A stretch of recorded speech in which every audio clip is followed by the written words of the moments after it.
Hello everyone. तो आज के इस वीडियो लेक्चर में हम पढ़ेंगे लिमिट पॉइंट और cluster point of a sequence. किसी सीक्वेंस का लिमिट पॉइंट या फिर क्लस्टर पॉइंट क्या होता है।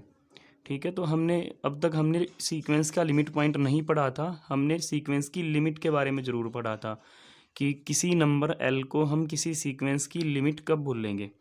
आज हम पढ़ेंगे किसी नंबर एल को किसी सीक्वेंस का लिमिट पॉइंट कब बोलेंगे। ठीक है, उसकी डेफिनेशन करेंगे और साथ में देखेंगे कि लिमिट ऑफ ए सीक्वेंस और limit point of a sequence में क्या फ़र्क होता है। तो सबसे पहले डेफिनेशन लिखी है लिमिट पॉइंट की। डेफिनेशन नंबर 1 है a real number L is said to be limit point of a sequence. कि कोई भी रियल नंबर एल किसी सीक्वेंस का लिमिट पॉइंट कब कहा जाएगा। इफ़ एवरी नेबरहुड, अगर उस नंबर एल की हर एक neighbourhood contains infinite number of terms of the sequence. अगर उस नंबर एल की हर नेबरहुड सीक्वेंस की इनफाइनाइट नंबर ऑफ टर्म्स अपने अंदर रखती है, तो इस टाइप के नंबर को हम क्या बोलेंगे, सीक्वेंस का limit point. Thus L is a limit point of sequence A n if for given epsilon greater than zero a n belongs to L minus epsilon L plus epsilon for infinitely many values of n. मतलब क्या है, अगर L किसी sequence ए n का limit point है तो L की कोई भी नेबरहुड लो, L minus epsilon L plus epsilon, उसके अंदर सीक्वेंस की इनफाइनाइट नंबर ऑफ टर्म्स आपको ज़रूर मिलेंगी। ठीक है, अगर हम यहाँ पे एग्जांपल के लिए लेके चले तो एक सीक्वेंस मैंने लिखी है 1 2 3 1 2 3 1 2 3 एंड सो ऑन। ठीक है, तो ये जो सीक्वेंस यहाँ पे लिखी है इसका जो लिमिट पॉइंट होगा, इसका लिमिट पॉइंट कौन कौन होगा। Its limit points are 1 2 and 3। ऐसा क्यों? क्योंकि आप 1 की कोई भी नेबरहुड लो, जैसे यहाँ पे अगर हम 1 की नेबरहुड बनाए तो 1 माइनस एप्साइलन और 1 प्लस एप्साइलन और ये 1 है। ठीक है, तो 1 की जो ये नेबरहुड है इसमें सीक्वेंस की कौन कौन सी टर्म है। A1, ये A1 है। ठीक है, ये A2 A3 ये A4 है। तो इस नेबरहुड के अंदर 1 है। ठीक है, तो सीक्वेंस की पहली टर्म इस नेबरहुड के अंदर है, सीक्वेंस की चौथी टर्म भी इस नेबरहुड के अंदर है, उसके बाद सीक्वेंस की पांचवी और छठी टर्म तो नहीं है पर सातवीं टर्म, पहली चौथी सातवीं टर्म भी 1 है और जो कि इस इन नेबरहुड के अंदर है। ठीक है, अब इसको कितनी छोटी नेबरहुड बना लो, जितना आपको मन करे उतना छोटा एप्सिलॉन लो और नेबरहुड का साइज़ कितना ही छोटा कर लो, 1 तो उसमें आएगा ही आएगा। ठीक है, और 1 सीक्वेंस के अंदर कितने टाइम्स आ रहा है, A1 भी 1 है, A4 भी 1 है, A7 भी 1 है। ठीक है, तो इस टाइप से 1 कितनी बार आएगा सीक्वेंस में, इनफाइनाइट टाइम्स आएगा। और infinite number of terms sequence की कहाँ जाएंगी, इस 1 की हर नेबरहुड में जाएंगी। तो इसका मतलब ये जो 1 है वो इस सीक्वेंस का क्या बनेगा, लिमिट पॉइंट। ठीक है, हमने जो सेट के लिमिट पॉइंट की डेफिनेशन करी थी वहाँ पे ऐसा बोल रहा था कि उस पॉइंट को छोड़ के उसके अलावा पॉइंट चेक करते थे कि उस नंबर की हर नेबरहुड में उस पॉइंट को छोड़ दो जिसको लिमिट पॉइंट चेक करना है, उसके अलावा सेट के एलिमेंट्स होने चाहिए। पर यहाँ पे कंडीशन छोड़ने वाली नहीं है कि आप उस नंबर को छोड़ के बाकी आपको नंबर चेक करने हैं, ऐसा नहीं है।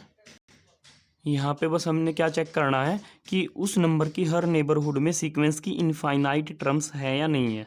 ठीक है, तो जैसे यहाँ पे 2 की अगर हम नेबरहुड बनाएंगे तो 2 माइनस एप्साइलन और 2 प्लस एप्साइलन।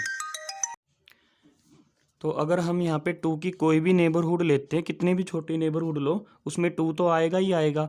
और 2 इस सीक्वेंस में कितने टाइम्स आएगा, इस सीक्वेंस में दूसरी टर्म भी 2 है। ठीक है, थर्ड फोर्थ तो नहीं है, फिफ्थ टर्म 2 है, तो दूसरी पाँचवीं और उसके बाद आठवीं टर्म, आठवीं के बाद 11वीं टर्म। ठीक है, तो इस तरीके से 2 कितने टाइम्स है, इनफाइनाइट टाइम्स है। और वो इनफाइनाइट टाइम्स मतलब इनफाइनाइट नंबर ऑफ टर्म्स को रिप्रेजेंट करता है। ठीक है, तो इस सीक्वेंस की इनफाइनाइट नंबर ऑफ टर्म्स 2 की हर नेबरहुड में जाएंगी। वैसे ही यहाँ पे 3 भी इस सीक्वेंस का क्या बनेगा, लिमिट पॉइंट बनेगा। तो इस सीक्वेंस के 3 लिमिट पॉइंट हैं। तो यहाँ से हमें एक चीज़ और समझने के लिए मिली है कि किसी सीक्वेंस के जो लिमिट पॉइंट है वो एक या एक से ज़्यादा हो सकते हैं, एक भी हो सकता है और एक से ज़्यादा भी हो सकते हैं। पर अगर हम लिमिट ऑफ ए सीक्वेंस की बात करें तो वो केवल एक ही एलिमेंट होता है। ठीक है, तो इसकी एक और डेफिनेशन भी है लिमिट पॉइंट ऑफ सीक्वेंस की, ये डेफिनेशन भी इम्पोर्टेंट है। तो डेफिनेशन क्या है, a real number L is said to be a cluster point और limit point of a sequence A n, कि अगर कोई रियल नंबर एल है तो वो किसी सीक्वेंस ए एन का लिमिट पॉइंट या फिर क्लस्टर पॉइंट कब बोला जाएगा, if given any epsilon greater than zero, कि अब कोई भी एप्साइलन दे दो ज़ीरो से बड़ा, however small it may be, वो नंबर कितना भी छोटा क्यों ना हो, ठीक है। And a positive integer M, मतलब दो चीज़ें यहाँ पे दी गई है गिवन में, क्या है, एक तो एप्साइलन है ज़ीरो से बड़ा कोई नंबर और एक पॉजिटिव इंटीजर एम, ठीक है। अगर हम सीक्वेंस की टर्म्स को लिखें तो A1 A2 A3 और ऐसे यहाँ पे हमने लिख दिया AM एंड सो ऑन, ठीक है।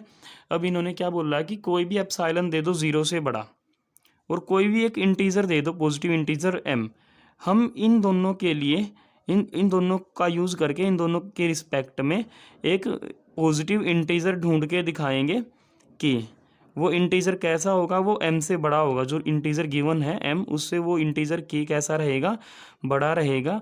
और अगर हम उस इंटीजर प्लेस पे जो वैल्यू अगर हम निकाल ले ए के, सीक्वेंस के अंदर जो टर्म है उस इंटीजर प्लेस पे ए के, वो टर्म हम निकाले तो वो टर्म इस एल से क्या रहे, उस टर्म का एल के साथ डिफरेंस लेके वैल्यू का मोड लेंगे तो वो वैल्यू किससे छोटी होनी चाहिए, एप्साइलन से छोटी होनी चाहिए। या फिर ऐसे भी लिख सकते हो L minus epsilon L plus epsilon के बीच में वो टर्म आपको मिलनी चाहिए ए के, ठीक है। तो अगर ऐसा होता है तो आप बोल सकते हो कि आपका जो ये नंबर एल है वो क्या बनेगा, सीक्वेंस का लिमिट पॉइंट बनेगा। तो अगर इसको और अच्छे से समझना है तो उसके बाद क्या लिखा हुआ है, दिस डेफिनेशन स्टेट्स दैट, ये जो थ्योरी लिखी हुई है इसमें इसको प्रॉपरली एक्सप्लेन करा है। दिस डेफिनेशन स्टेट्स दैट, ये डेफिनेशन जो यहाँ पे लिखी है ये क्या स्टेट करती है, आफ्टर फर्स्ट एम टर्म्स। तो देखो यहाँ पे अगर हम सीक्वेंस के टर्म में लिखें तो इन्होंने बोला कि कोई भी एप्सिलॉन दे दो जीरो से बड़ा और एक इंटीजर पॉजिटिव इंटीजर दे दो एम, कि आपको इस एम के बाद एक नंबर मिलना चाहिए के, कि उस प्लेस पे जो टर्म मिलेगी ए के, वो जो टर्म है वो किसके बीच में लाई करे, L minus epsilon L plus epsilon. तो L minus epsilon L plus epsilon, ठीक है।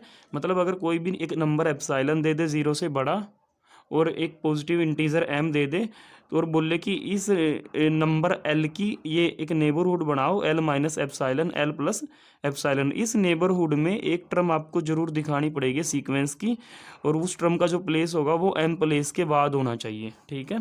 तो this definition states that after first M terms of the sequence, पहली एम टर्म्स के बाद, इन टर्म्स के बाद एक टर्म जरूर मिले ए के, उसको ए के से डिनोट किया है, of the sequence can always be found, मतलब वो निकाल ऐसी टर्म ऐसी जरूर निकाली जा सके सच डैट उस टर्म का जो डिफरेंस एल के साथ ले और मोड ले तो वैल्यू किससे छोटी हो जाए, एप्सिलॉन से, वेयर एप्सिलॉन क्या रहेगा, जीरो से बड़ा कोई भी नंबर रहेगा, ठीक है। तो this means after any number of terms, अब जो एप्सिलॉन की वैल्यू और एम की वैल्यू कुछ भी हो सकती है, एम की वैल्यू कुछ भी है तो हम बोल सकते हैं after any number of terms of the sequence there is always at least one term of the sequence, कि after any number of terms of the sequence, sequence की कितने भी नंबर ऑफ टर्म्स के बाद एक टर्म ऐसी जरूर exist करेगी सीक्वेंस के अंदर which lies in the interval L minus epsilon L plus epsilon, जो कि इस इंटरवल के अंदर लाई करेगी, ठीक है। अगर एल लिमिट पॉइंट है सीक्वेंस का तभी ऐसा पॉसिबल है,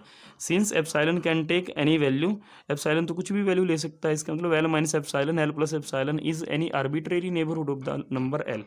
तो मतलब वही है कि अगर एल लिमिट पॉइंट है तो एल की कोई भी नेबरहुड लो, L minus epsilon L plus epsilon, हमने ये नेबरहुड ले ली, ठीक है। और मैंने बोल दिया एम की वैल्यू 50, एम की वैल्यू मैंने ले ली 50, तो अगर एल लिमिट पॉइंट है तो 50 प्लेस के बाद एक प्लेस ऐसा ज़रूर मिलेगा कि उस प्लेस की जो टर्म होगी वो इसके अंदर आएगी, ठीक है।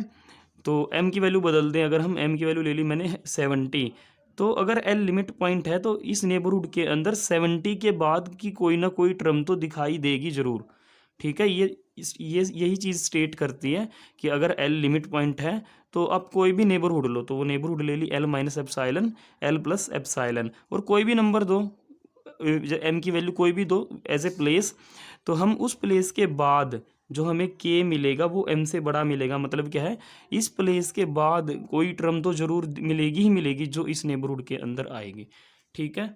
तो ये दूसरी डेफिनेशन थी। अब हमारा जो अब हम पढ़ेंगे difference between limit and limit point of a sequence. तो अगर हम लिमिट की बात करें तो लिमिट की डेफिनेशन क्या थी? If L is limit, if L is limit of sequence, अगर एल क्या है? Limit of sequence A N, तो उसकी डेफिनेशन क्या थी? For given epsilon greater than zero, कि आप कोई भी एप्साइलन दे दो ज़ीरो से बड़ा, given epsilon greater than zero, there exist m belongs to N such that a n minus L का mod less than epsilon for all n greater than equals to M.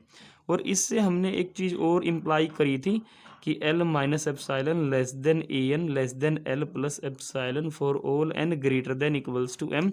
और फिर इससे क्या imply किया था? This implies a n belongs to L minus epsilon L plus epsilon for all n greater than equals to M. तो ये हमारी main चीज़ है, ठीक है। इससे हमें डिफरेंस पता चलेगा लिमिट और लिमिट पॉइंट में। लिमिट की डेफिनेशन क्या है? कि कोई भी एप्साइलन दे दो ज़ीरो से बड़ा, ठीक है। L minus epsilon L plus epsilon के अंदर सीक्वेंस की सारी टर्में बिलोंग करेंगी, बस किनको छोड़ के?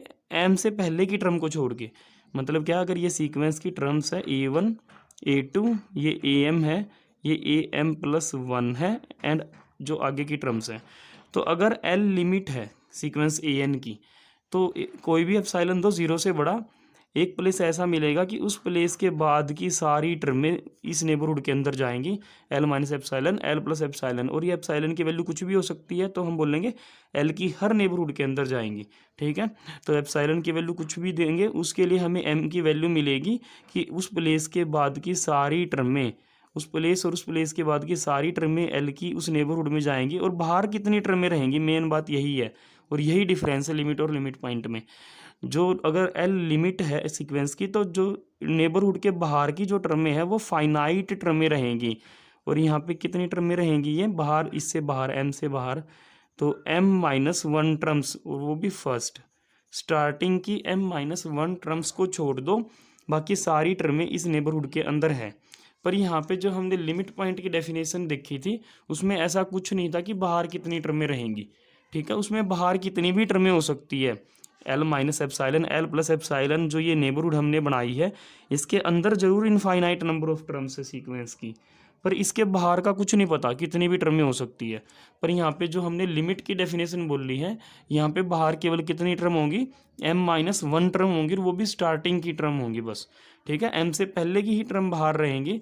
और लिमिट पॉइंट में देखो, यहाँ पे जो हमने एग्जाम्पल लिया था, ये सीक्वेंस, ठीक है, जैसे हमने वन की नेबरहुड ली थी, उसमें सीक्वेंस की इनफाइनाइट नंबर ऑफ टर्म्स आई थी, है ना। ये भी टर्म सीक्वेंस की इस नेबरहुड के अंदर है वन की, ये भी नेबरहुड के अंदर है, ये भी नेबरहुड के अंदर है, पर इससे बाहर भी तो इनफाइनाइट नंबर ऑफ टर्म्स हैं, ठीक है। तो लिमिट पॉइंट के केस में बाहर कितनी भी टर्में हो सकती हैं, पर लिमिट के केस में बाहर केवल फाइनाइट नंबर ऑफ टर्म्स ही रहेंगी, ठीक है। और यहाँ पे एक छोटी सी चीज़ और समझने की है, अगर कोई पॉइंट लिमिट बनता है किसी सीक्वेंस की, तो वो लिमिट पॉइंट भी बनेगा। कैसे? जैसे अगर हम बात करें एक सीक्वेंस 1/n, ये सीक्वेंस किस पे कन्वर्ज करती है? सभी को पता है, ये ज़ीरो पे कन्वर्ज करती है। मतलब आप ज़ीरो की कोई भी नेबरहुड लो, zero minus epsilon zero plus epsilon, ठीक है, तो उसकी कोई भी नेबरहुड लो, स्टार्टिंग की m टर्म्स को, m माइनस वन टर्म्स को छोड़ के बाकी की सारी टर्म इसमें आएंगी। जब आप डेफिनेशन से इसको फॉलो करोगे, for given epsilon greater than zero there exist m belongs to n such that a n minus zero का मोड, मतलब ए एन का mod is less than epsilon for all n greater than equals to M, ठीक है। तो यहाँ पे क्या है कि स्टार्टिंग की कुछ टर्म्स को छोड़ दो, m माइनस वन टर्म्स को, सारी की सारी टर्म्स कहाँ मिलेंगी? इसकी हर नेबरहुड में मिलेंगी, ज़ीरो की हर एक नेबरहुड में मिलेंगी, ठीक है। तो यहाँ से हम ये भी बोल सकते हैं कि ये ज़ीरो क्या बनेगा? सीक्वेंस का लिमिट पॉइंट भी बनेगा। क्यों बनेगा? क्योंकि आप ज़ीरो की कोई भी नेबरहुड लो, उसकी हर नेबरहुड में इस सीक्वेंस की कितनी टर्में आएंगी? इनफाइनाइट नंबर ऑफ टर्म्स आएंगी, ठीक है ना। शुरुआत की m माइनस वन टर्म्स को छोड़ के बाकी सारी टर्में इसके अंदर आएंगी, नेबरहुड के अंदर, ठीक है। तो इस नेबरहुड के अंदर, ज़ीरो की हर नेबरहुड के अंदर सीक्वेंस की इनफाइनाइट नंबर ऑफ टर्म्स आएंगी, और बाहर कितनी रहेंगी? बाहर फाइनाइट रहेंगी। पर लिमिट पॉइंट के लिए बाहर हमें मतलब नहीं है बाहर कितनी रहेंगी, हमें मतलब है अंदर कितनी जाएंगी। अंदर इनफाइनाइट जानी चाहिए, और यहाँ पे अंदर इनफाइनाइट ही गई हैं, ठीक है। तो ये जो नंबर है 0 ये सीक्वेंस का लिमिट पॉइंट है और साथ में ये सीक्वेंस की लिमिट भी है, ठीक है। पर ये जो नंबर यहाँ पे 1 2 और 3 हमने लिखे थे ये लिमिट नहीं है सीक्वेंस की, ये खाली क्या है, लिमिट पॉइंट है। तो यहाँ से हम क्या बोल सकते हैं, अगर हमारे पास कोई नंबर है और वो लिमिट पॉइंट बनता है किसी सीक्वेंस का, तो ज़रूरी नहीं है कि वो लिमिट बनेगा, ठीक है। पर अगर कोई नंबर जैसे यहाँ पे ये 0 था, ये लिमिट है सीक्वेंस की, तो ये लिमिट पॉइंट भी है। तो इससे हम बोल सकते हैं limit of a sequence is also limit point of the sequence. तो अगर आपके पास सीक्वेंस की लिमिट मिल गई तो वो लिमिट पॉइंट भी बनेगा ज़रूर, ठीक है। एग्जाम्पल के लिए आप बोल सकते हैं 1/n, उसकी लिमिट 0 है और 0 लिमिट पॉइंट भी है, but converse need not true, converse true नहीं है। एग्जाम्पल के लिए आप बोल सकते हो 1 2 1 2 1 2, इस तरीके से सीक्वेंस लिखो। इसके 1 और 2 लिमिट पॉइंट तो है पर ये लिमिट नहीं है। तो ये था difference between limit and limit point of a sequence.